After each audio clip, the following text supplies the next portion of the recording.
Imagine this. You're sitting in a plush velvet seat, popcorn in hand, waiting for the premiere of your husband's big Hollywood movie. The film that's supposed to make him a star. The lights dim, the screen flickers to life, and your heart plummets. Why? Because the story unfolding isn't fiction. It's your deepest, most private pain played out for the world to see. This is exactly what happened to Emma. What if your husband turned your trauma into a blockbuster and made millions from it? This isn't just a hypothetical question. For Emma, it was a devastating reality. Her husband, Mark, was a struggling filmmaker, always chasing that one big break. Emma, a writer herself, had always been his biggest supporter, his rock through every rejection and failed project.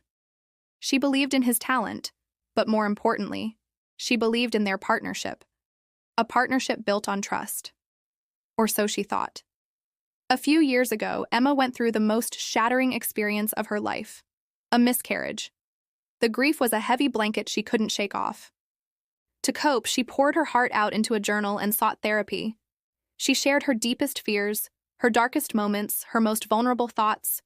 She even shared her therapy notes with Mark, seeking comfort and understanding. He held her, looked her in the eyes, and promised her journal, her private world, would remain untouched, sacred. A promise he would spectacularly break. One evening, Emma was tidying Mark's chaotic home office. A script binder, left carelessly open, caught her eye.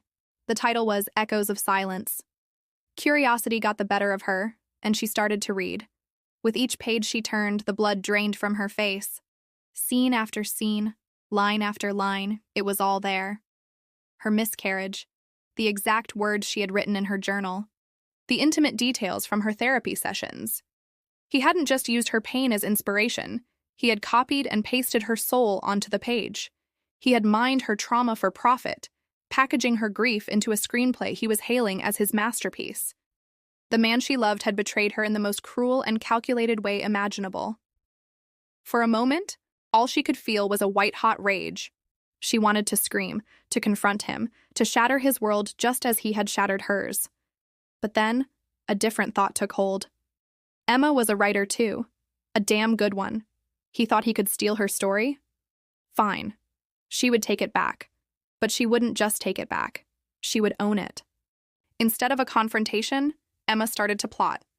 She worked in secret, fueled by coffee and a burning desire for justice.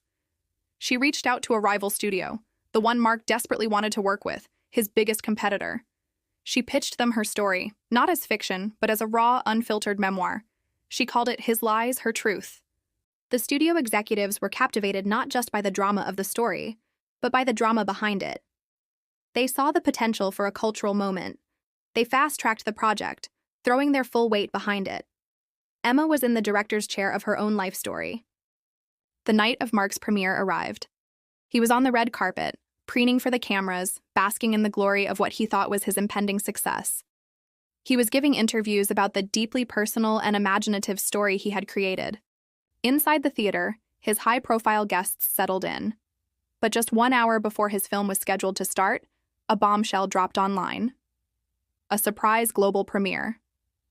Emma's movie, His Lies, Her Truth, went live on every major streaming platform. The news spread like wildfire. Social media exploded. The audience inside Mark's premiere started getting notifications. Phones lit up the darkened theater as people started reading the headlines, watching the trailer for Emma's film. The gasps were audible. They weren't watching a fictional drama, they were about to watch a plagiarized version of a true story that had just been exposed. Mark's masterpiece was revealed for what it was: a theft. His fame turned to infamy in a matter of minutes. His premiere night became his public downfall. Emma didn't have to raise her voice or cause a scene. Her revenge wasn't loud, it was cinematic. She didn't just reclaim her story, she rewrote his ending. What do you think of Emma's incredible story of revenge? Let me know in the comments below. And if you love stories where justice is served in the most unexpected ways, make sure to hit that subscribe button and ring the bell so you never miss an update. Thanks for watching, and we'll see you in the next video.